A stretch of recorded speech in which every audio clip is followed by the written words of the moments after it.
Everybody, David McCoy here, Ochimo Properties, Real Estate Matters. Today I thought we'd talk about 1031 exchanges. So we're continuing our series on frequently asked questions about commercial real estate. And a 1031 exchange is something that comes up quite a bit. Now, if you've not heard of a 1031 exchange, it is called that because that is that refers to a section of code in the IRS code. So a 1031 exchange is something, it will allow you to exchange like-kind types of property.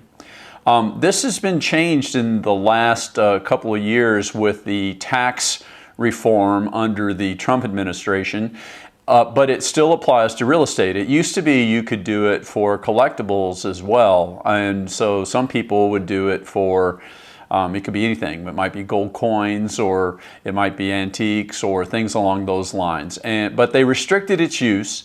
It is still available for real estate. So the basic idea behind the 1031 like-kind exchange is that you shouldn't have to pay taxes if you are just trading one piece of property for another. And so many years ago, this kind of started because they were trying to protect family farms. As people maybe needed to buy a different farm or do something like that, they might have had those farms their whole lives, and the amount of tax on that would be so much that it would make it nearly impossible for them to switch their properties out to do it. So they decided that really, if you're just trading for property like that, trading one piece of property for another piece of property, you could roll that into the new piece of property. Now, I won't get into a whole lot of that. It can be a pretty complex subject, but in essence, when you sell that property, rather than pay taxes right away, you can use the whole value of that property and roll it into the next one.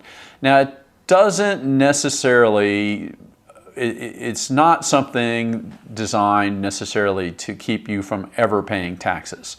There are some strategies you can do with that, but that's a little more involved than what we're going to get into with this particular video.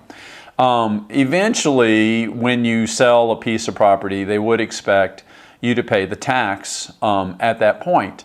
But it delays it so that you're not hampered from being able to continue to run your business because you got hit with a huge tax fee when you sold a piece of property trying to buy another one. So that's sort of the basics of it, but it is a very useful tool. And so that is something that's really important to know.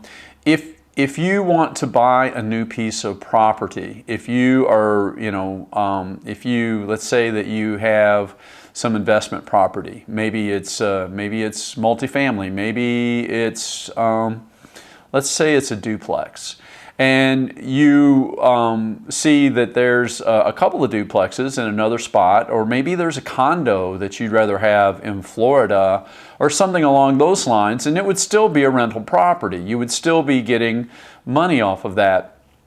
This would allow you to sell that duplex, and rather than paying your tax right away, you can put the whole value of what you get in that duplex into your new condo. And you're allowed to do that. So as long as it is the same kind of property, you couldn't, to getting back to the beginning, you couldn't do that and buy, like CDs, or you couldn't buy stock, or you couldn't buy gold coins or anything like that, but you could buy more real estate. And the same thing might be true, a different example, let's say that you're running a business and maybe you have a small industrial business of some kind, and you are growing and you need a bigger space, and you just don't have enough room in your current spot.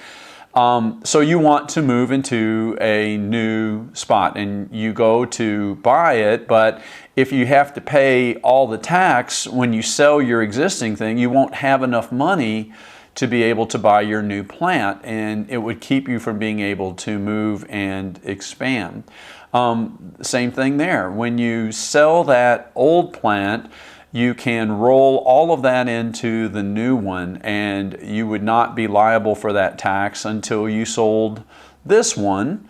But of course, you can also do a 1031 on this one into something else. So you can delay it for quite a while. And in fact, there are some strategies that can possibly help you avoid paying that tax forever, but that's a little more involved than I want to get into here. Now, I'm going to pause here and kind of put in a little caveat. That is that I'm not a CPA, and I am not trying to give tax advice. I'm trying to make you aware of this this opportunity, and you should talk it over with your accountant and or attorney if it's something that you want to do. But it is an option that you can do, and this can be very important. I had a situation a few years back where it's one of those stories of deceit and backstabbing and all kinds of drama and all kinds of things happen. So I had a client and we sold their property. It was actually 2 parcels, and there was a lot out in front, and adjacent to it there was a big commercial property. I won't be specific because I want to kind of protect the details of the transaction. And so this particular client said, "Hey, if I could get say $1 million for this property, I would sell it." Well, we knew immediately that he was just way off base. That property was worth way more than that. It was worth about $3.5 million. And so, long story short is that we got it under contract for about $3.5 million. And you would think that he would be, ecstatic, and he was initially, but it turns out that there was another real estate company that got wind of this, and they, by the way, this was illegal, but they did. They started calling them every day, and they said, "Don't do that transaction because we have a client that will pay you much more. They will pay you another $200,000. Do not do that transaction. Don't do it." And they were calling them every day, and we found out about it later, and so not to go through the blow by blow or to, it's not really a matter of being bitter. It's a matter of trying to make an illustration here. So ultimately, our guy did break the contract. He broke the contract, and he went with these other guys because they promised him a contract where he would get $200,000 more. And so he broke the contract, and he did that, but he couldn't break the contract on the small lot. So the only reason that that's important is that because of that lot being included in all of this, I went to the closing. So it turns out when we got to the closing that these other people who had done this, they had lied to him. When it was all said and done, the new contract was for really, I think it was the same amount. It may even been less than what we had it under contract for. But the real kicker is that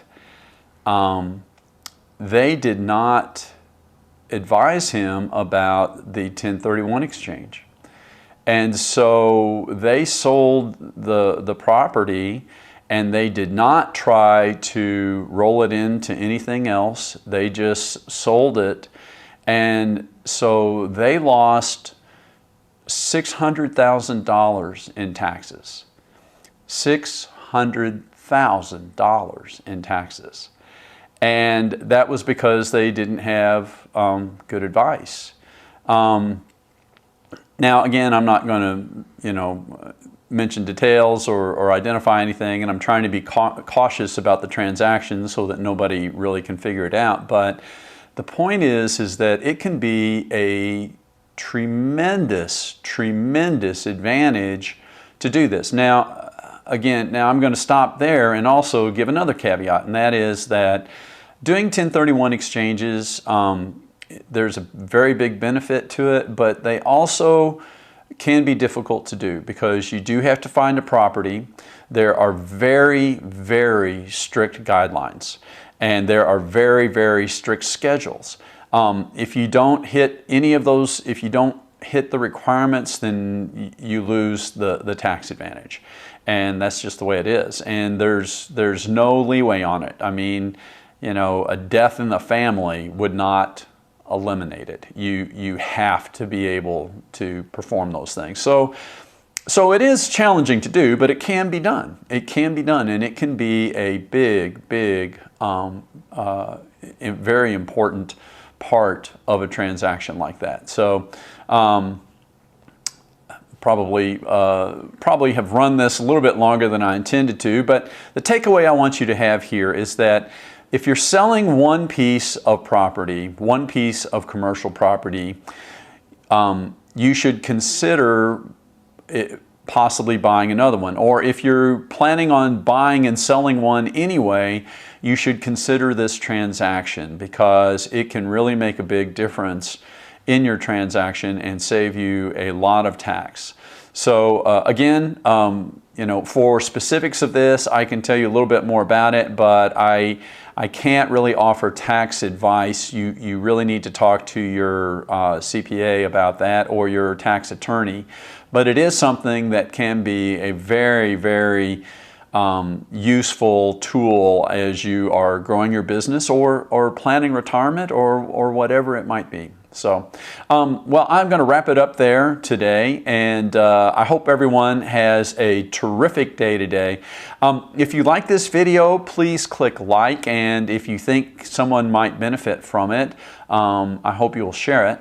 And also, if you'd like to keep watching some of these, be aware of it, I hope you'll consider hitting subscribe.